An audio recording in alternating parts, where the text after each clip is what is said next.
Hello, my name is Kurt and you're watching Anime Basic. Like and subscribe down below for more videos on live action anime movies. Now over the years, anime has gotten more and more popular as interest in it as a medium has expanded worldwide.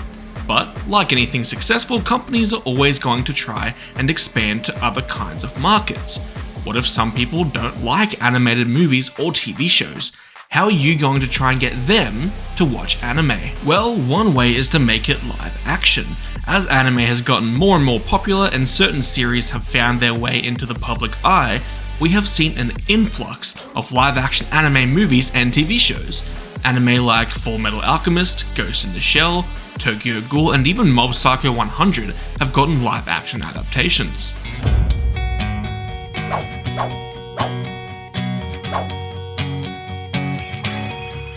Now, I've already done 2 videos on live action anime adaptations, Attack on Titan and JoJo's Bizarre Adventure. One pretty bad and one pretty good. I've decided to do a whole bunch of these videos to try and find out which movies are on the bad side and which movies aren't as bad as they're given credit for. I decided to start off with Bleach, as I had heard that as far as Netflix anime movies go, it's pretty decent. Now, to give you some context. I had only watched the first 24 episodes of the anime at the time of watching the film, but going in, I doubted that they would go past that point in the story, and they didn't. I also have not read any of the manga, and despite trying to remain as impartial as possible, I heard the film was pretty good before watching, so I acknowledged that there was a bias going into the movie. Now, the movie came out in 2018, has a 71% score on Rotten Tomatoes, and is only 1 hour and 48 minutes, so I knew that at the bare minimum, the CG would be okay, and that it wasn't a major time sink, because it sucks enough when something is bad. It's when I'm subjected to more than 2 hours of it that I get really annoyed. The film begins with Ichigo's backstory as a child, before flash forwarding to him as a high schooler, protecting a deceased child's spirit, that only he can see, against some thugs. This causes him to be late for dinner with his father and 2 sisters, as we discovered that Ichigo's backstory seen earlier resulted in his mother's death, which Ichigo blames himself for. Ichigo retreats to his room after dinner and can sense something off. He is shocked to discover a girl in his room, and she is shocked to discover that he can see her. The girl's name is Rukia. She is a Soul Reaper, and she helps a lost soul in Ichigo's room to cross over. Rukia and Ichigo sense something stronger is nearby, and Rukia binds Ichigo so he doesn't do something stupid. This fails, however, as Ichigo breaks free and rushes downstairs, only to see his sister grabbed by a hollow, a corrupt human spirit that has stayed in the human world for too long. Rukia attacks the hollow, which allows Ichigo to retrieve his sister from its grasp. Rukia and the hollow fight for a while until Rukia becomes too injured. Recognizing Ichigo's high spiritual pressure and her inability to fight to protect them any longer, Rukia passes on her Soul Reaper powers to Ichigo, who transforms into a Soul Reaper with a big ass sword and swiftly cuts the hollow down to size. Ichigo awakes the next day and decides to go to school as if nothing happened.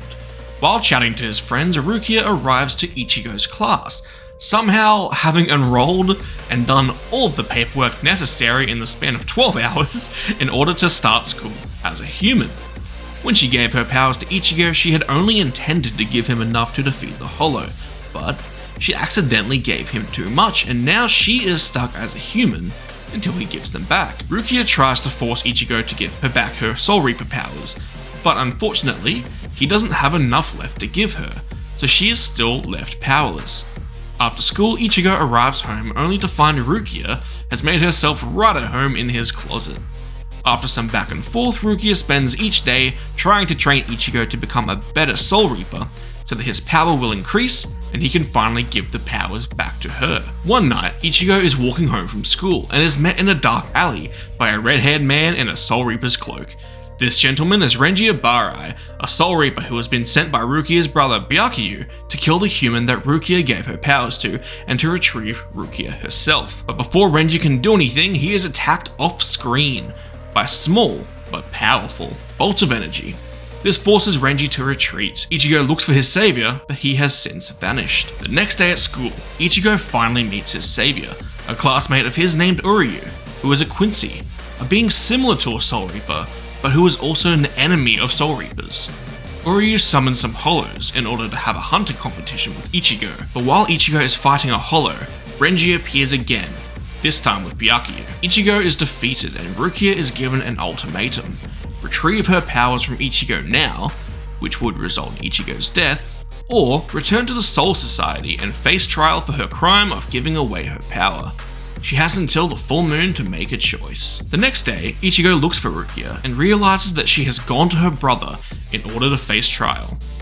Ichigo takes issue with this and confronts Renji and Byakuya, suggesting that he will kill the Hollow by the name of Grand Fisher, and his powers will be more than strong enough for Rukia to take them back, saving her. Byakuya agrees, and Ichigo and Rukia begin their training again, Ichigo taking it very seriously this time until they both decide he is ready. After some time has passed, Ichigo and his family make their way to the cemetery in order to honor his mother on the anniversary of her death.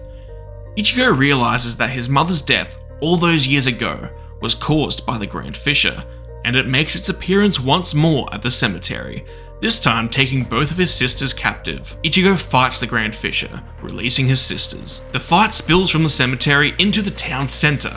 However, no one in the town knows what's happening as both Ichigo and the Grand Fisher are invisible to regular humans. The only human to realize what is happening is Chad, who can sense Ichigo's high spiritual pressure. Uryu also happens to be in the town center at this time, so he joins Ichigo in the fight against Grand Fisher. Just a note, I really wish Chad did more in this movie. I know it's an origin story for Ichigo, and they wanted to try to keep the story tight, but he's one of my favorite characters. The fight against Grand Fisher continues, with some really fun action scenes and pretty good CG for an anime film. Eventually, Ichigo is triumphant, defeating Grand Fisher with the help of Uryu. But guess what, shitheads? Uryu gets stabbed by Renji, who shows up once again. Surprise, surprise, Byakuya has gone back on his word and is ready to kill Ichigo. Renji is ultimately defeated by Ichigo, but Byakuya still gets the better of Ichigo, and I gotta say, watching this movie I had the thought, how many times is Ichigo gonna get slashed across his face and body and then Byakuya sheath his sword? I swear, it happens 3 times in a row. After Ichigo gets his shit rocked, Rukia intervenes, convincing Byakuya to let Ichigo live as she retrieves her powers from him, her being able to do so as he has defeated Grand Fisher. This causes Ichigo to forget ever having met Rukia, nor ever having Soul Reaper powers in the first place. So that's the movie. It has kick-ass music, fun and interesting editing, pretty good CGI, and I personally love how the costumes look. I know some people feel that they look like cosplay, which I personally disagree with. The fight scenes in the second half of the movie really felt like I was watching a live action shonen. The film has a satisfying story from beginning to end, and if it never gets a sequel, it absolutely stands on its own. They pulled from a few episodes to make a surprisingly coherent story for a movie adapting an anime with hundreds of episodes. Color me impressed. I think the movie is pretty well cast, and I'm happy with the acting. The bastards actually made me tear up at the end. It's not likely, as it's been a while since the movie came out, but I would absolutely like to see a sequel to this movie, as I enjoyed it a lot more than I ever thought I would. Well, that's it for the video. I picked a different style of video for this episode of live action anime, and I'd appreciate it if you let me know what you thought in the comments down below.